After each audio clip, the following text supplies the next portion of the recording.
this is the third video. Now this is the third video of chapter number 5, judiciary. As we read in the previous video, what is the structure of the court in India? Here one pyramid also given.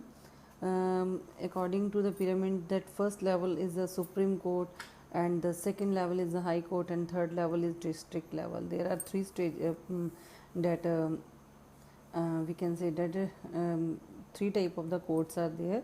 So very small disputes on the district level are discussed in district courts, then it is going in High Court, and then in Supreme Court in New Delhi. Okay, then all the working is shown by this pyramid very beautifully. So now turn the next page. Are these different level of the courts connected to each other? Here one question has raised that are these different level of courts, different level मतलब अलग अलग level जो हैं court के, वो क्या एक दूसरे से जुड़े हुए हैं? Then answer is yes they are. हाँ, ये जुड़े हैं. In India we have an integrated judicial system, meaning that the decision made by the higher courts are binding in the lower courts. Another way to understand that this integration is through the appeal system that exists in India. यहाँ आगे पढ़ने से पहले ये clear होना ज़रूरी है कि इंटीग्रेटेड जुडिशियल सिस्टम है क्या. इट मीन्स कि जो सुप्रीम कोर्ट में या हाई कोर्ट में जो डिसीज़न लिया जाता है, जो लोअर कोर्ट है वो उसके बेसिस के ऊपर या उसके जो आदेश दिए जाते हैं उनके आधार पर भी अपना कोई जो वो है डिसीज़न दे सकती है. उससे मिलता जुलता अगर कोई केस वहाँ पर लड़ा गया हो तो उनसे मिलते जुलते केस को देखते हुए अगर उसके पास ऐसा कोई केस आ जाए तो उसके ऊपर अपना वैसा ही डिसीज़न दे सकती है. और दूसरा और हमारे पास इंटीग्रेशन को समझने का एक और तरीका है, वो सिस्टम है appeal system. Appeal system means कि हाँ, अगर कोई व्यक्ति अपने हायर कोर्ट द्वारा जजमेंट से जज की नहीं सेटिस्फाइड है या लोअर कोर्ट द्वारा वो नहीं सेटिस्फाइड है तो वो हायर कोर्ट में जा सकता है. हायर कोर्ट में अगर जज की जजमेंट से नहीं है वो तो अपील कर सकता है आगे चलकर वो सुप्रीम कोर्ट में. Here we can see one example that in February 1980 this case is relating by the that the state versus Lakshman Kumar and others. One story has given here. It is not a story, it is actually in a real, it has happened in Feb 1980 that one person is Lakshman Kumar, married with 20 years old Sudha Goyal. Okay. 2nd December 1980 Sudha died in hospital due to the burns. उसको आग लगने से उसकी मृत्यु हो जाती है. तो ये सारा जो केस है वो ट्रायल कोर्ट में जाता है. वहाँ पर as a witness that neighbors were called by court, and neighbors have given their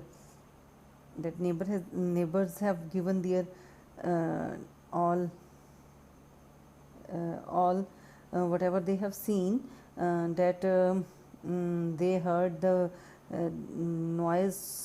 scream noises of Sudha and had forced their way into Lakshman's flat.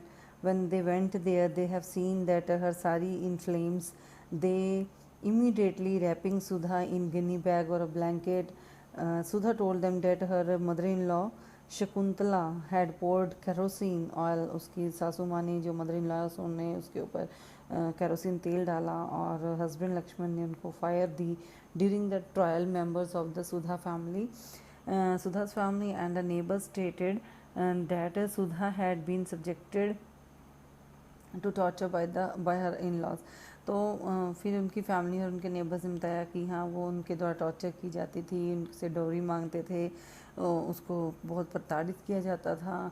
They were demanding for cash, scooter, fridge and on the birth of the first child also.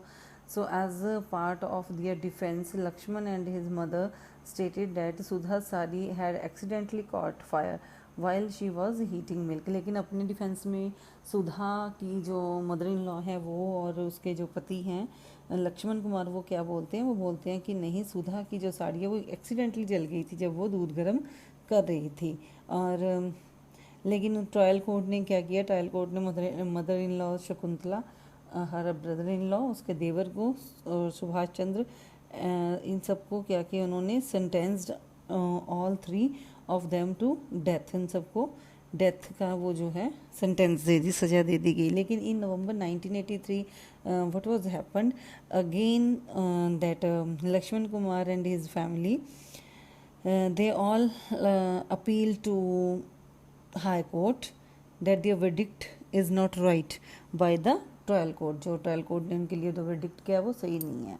ठीक है, तो high court ने क्या किया, उनके सारे arguments को सुना, ऑफ सारे लॉयर्स के जो जितने भी वकील थे, लॉयर्स थे, उन सबको सुना. उन्होंने क्या डिसीजन लिया, उन्होंने लक्ष्मण, शकुंतला, सुभाष चंद्र भर, इक्वेटेड सबको छोड़ दिया उन्होंने.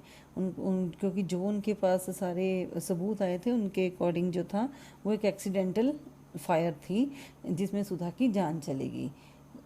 बट आफ्टरवर्ड्स आपको पता है कि अगर इस तरह के केसेस समाज में आते हैं तो जो हमारे वुमेन सेल्स होते हैं, वुमेन मूवमेंट वाले जो होते हैं, वो इस चीज़ को बहुत ज़्यादा उठाते हैं. तो डॉरी डेथ्स के से रिलेटेड जो वुमेन ग्रुप्स होते हैं उन्होंने प्रोटेस्ट किया. उन्होंने क्या किया, केस जो है वो सुप्रीम कोर्ट में अपील कर दी उसकी. सुप्रीम कोर्ट में वो केस को ले गए. अब जो ये लेके गए वो थे Indian federation of women lawyers. जो लॉयर्स होते हैं वहाँ पर जो date supreme court through the Indian federation of women lawyers, तो इनके थ्रू वहाँ पर अपील की गई. तो उसमें क्या हुआ, इन 1985 सुप्रीम कोर्ट ने सारी अपीलें सुनी. सारी अपीलें सुनने के बाद acquitted of Lakshman and 2 members of the family, the supreme court heard his argument of the lawyer and reached a decision that was different from that of the high court.